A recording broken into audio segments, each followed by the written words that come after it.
பித்ருதோஷம் நீங்கி முன்னோர்களின் ஆசி பெற 15 நாட்கள் மகாலய பக்ஷத்தில் வீட்டில் எளிய தர்ப்பணம் கொடுக்கும் முறை.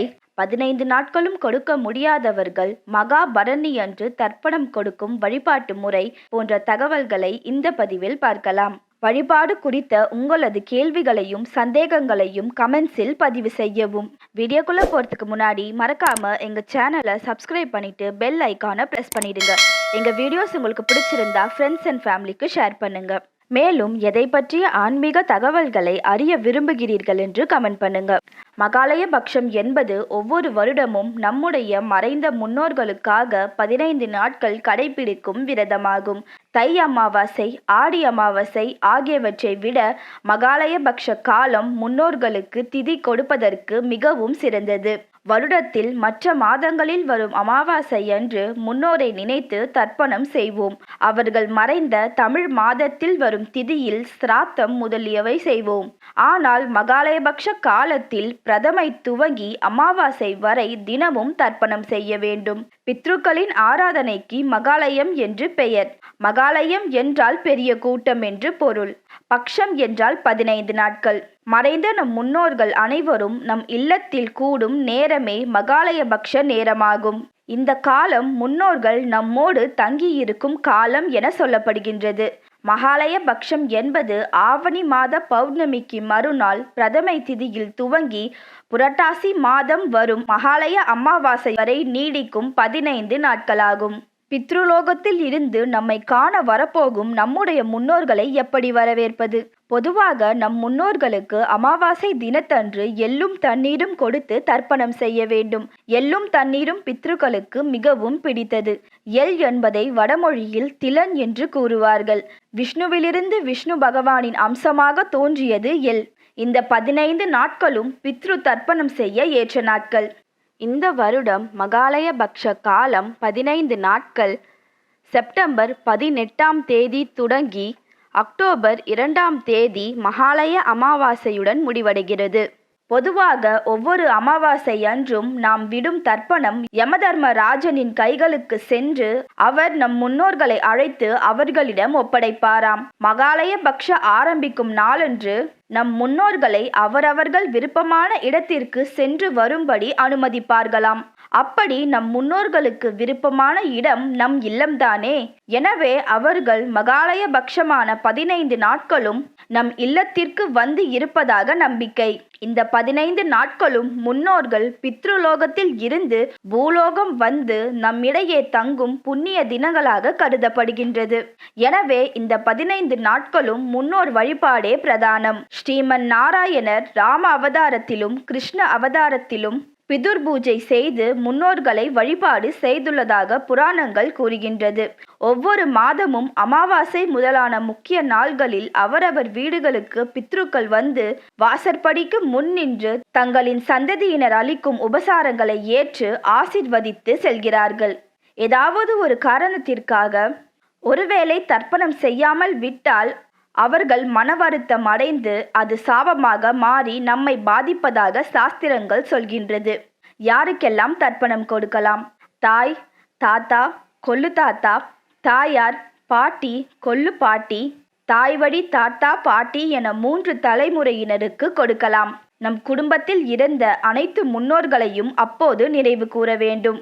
இது மட்டும் அல்லாமல் நம் ஆசிரியர்கள், நண்பர்கள், உறவினர்கள், பங்காளிகள் அனைவருக்கும் இந்த காலங்களில் தர்ப்பணம் செய்யலாம். சிலருக்கு கர்ப்பத்திலேயே கரு கலைந்திருக்கலாம், சிறு குழந்தையாக இருக்கும் போதே இறந்திருக்கலாம், சிலர் விபத்து போன்ற அகால மரணம் அடைந்திருக்கலாம். மகாலயபக்ஷ காலத்திற்கு 2 நாட்களுக்கு முன்பு ஒருவர் இறந்திருந்தால் கூட அவருக்கு தர்ப்பணம் கொடுக்கலாம். அந்த ஆத்மாக்கள் அனைத்தையும் திருப்தி அடைய செய்வதற்காக சிறந்த நாளே இந்த மகாலய பக்ஷமாகும். யார் தர்ப்பணம் கொடுக்க வேண்டும்? தந்தை அல்லது தாய் அல்லது இருவரும் இல்லாத ஆண்கள் தர்ப்பணம் தர வேண்டும். கண்டிப்பான முறையில் எள்ளும் தண்ணீரும் இறைத்து முன்னோர்களை வழிபட வேண்டும். பெண்கள் தர்ப்பணம் செய்யலாமா? கணவன் இல்லை என்றால் மனைவி தர்ப்பணம் கொடுக்க வேண்டும். சுமங்கலி பெண்கள் தர்ப்பணம் செய்யக்கூடாது. அதற்கு பதிலாக வீட்டில் வாழை இலை போட்டு அவர்களுக்கு பிடித்த உணவை சமைத்து வைத்து வழிபாடு செய்யலாம்.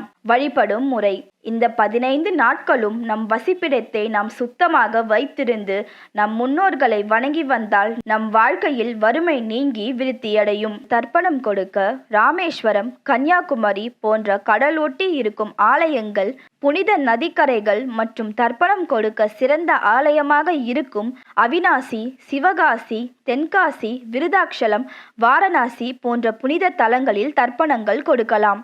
மேல் சொன்ன கோவிலுக்கு சென்று தர்ப்பணம் கொடுக்க முடியாவிட்டால் வீட்டில் அந்தணரை அழைத்து தானம் கொடுத்து தர்ப்பணம் கொடுக்கலாம். அதுவும் முடியாவிட்டாலும் வீட்டில் எள்ளும் தண்ணீரும் இறைக்கும் முறை. தர்ப்பணம் கொடுப்பவர்கள் தரையில் அமரக்கூடாது. எனவே பூமியில் ஒரு வெள்ளை துணியை விரித்து அதன் மீது அமர்ந்து கொள்ளுங்கள். ஒரு தாம்பூல தட்டை வைத்துக் கொள்ளுங்கள். உங்களுடைய வலது கை மோதிர விரலில் தர்பையை சுற்றி மோதிரம் போல முறுக்கி விட்டு கொள்ளுங்கள். உள்ளங்கையில் கொஞ்சம் எள் மற்றும் பச்சரிசியை எடுத்து வைத்துக் கொள்ளுங்கள். எள்ளானது வெள்ளையாக இருக்கக்கூடாது, கருப்பு எள்ளாக மட்டுமே இருக்க வேண்டும். பஞ்சபாத்திரம் எனப்படும் பித்தளை சொம்பில் தண்ணீரை நிரப்பி வைத்துக் கொள்ளுங்கள். வலது கையில் இருக்கும் எள்ளை தாம்பூல தட்டில் இறைக்க வேண்டும்.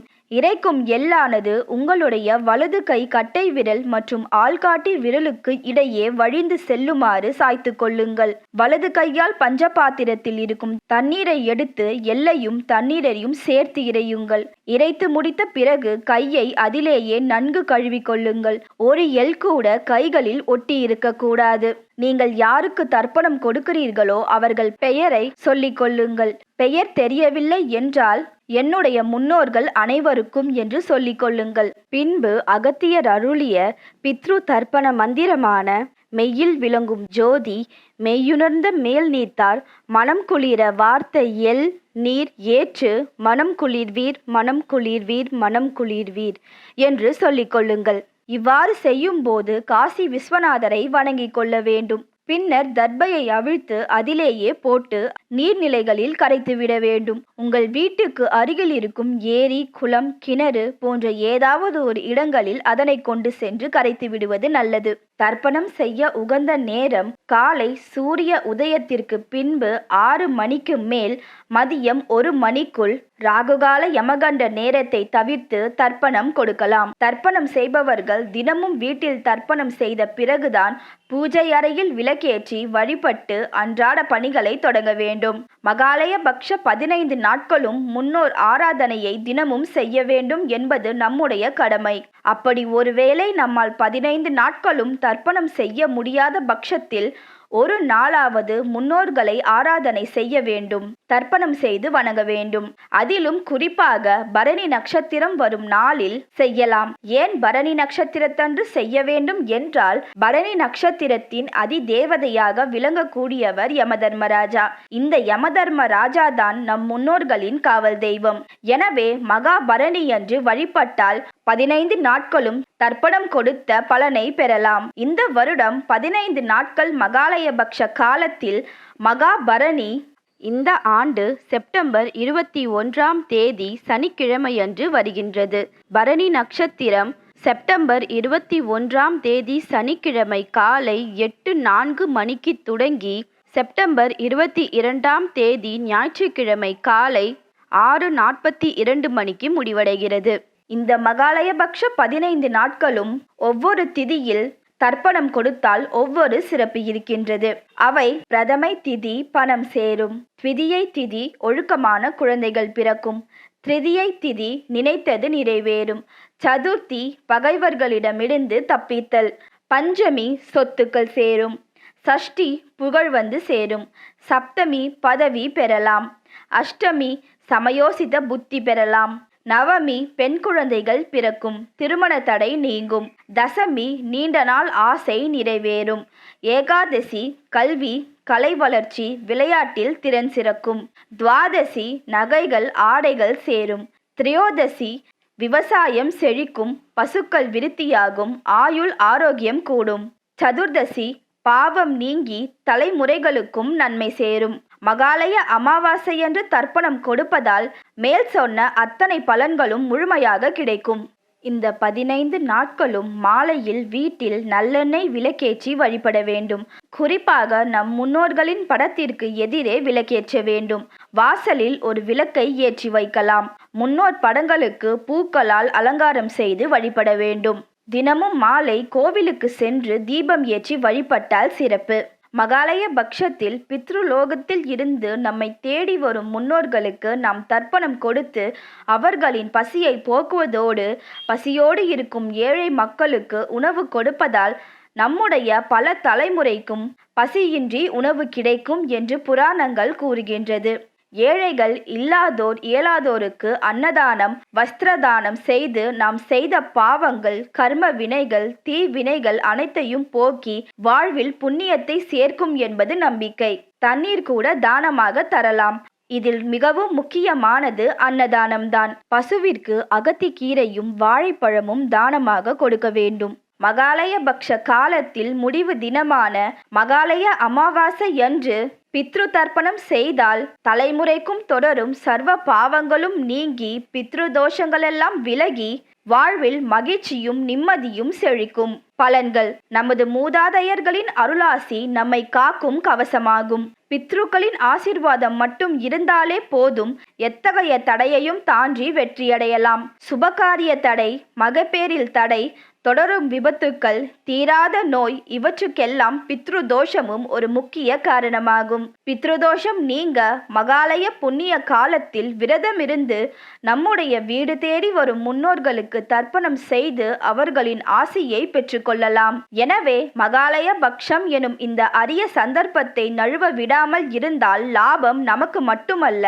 நம் தலைமுறைக்கும் சேர்த்துதான். மகாலய பக்ஷ தர்ப்பணம் செய்வதால் நமது முன்னோர்களின் ஆசியுடன் நமது வாழ்க்கையும் நமது குழந்தைகளின் வாழ்க்கையும் உயர்வு பெறும் என்பது நிச்சயம். எனவே முறையே இந்த மகாலயபக்ஷ காலத்தில் நம் முன்னோர்களை வழிபட்டு அவர்களின் அருளாசியை பரிபூர்ணமாக பெறுவோம். சர்வம் சிவார்ப்பணம், சர்வம் கிருஷ்ணார்ப்பணம். உங்கள் பொன்னான நேரத்தை சுஹாஸ் ஆன்மீக மையம் யூடியூப் சேனலில் செலவிட்டதற்கு நன்றி.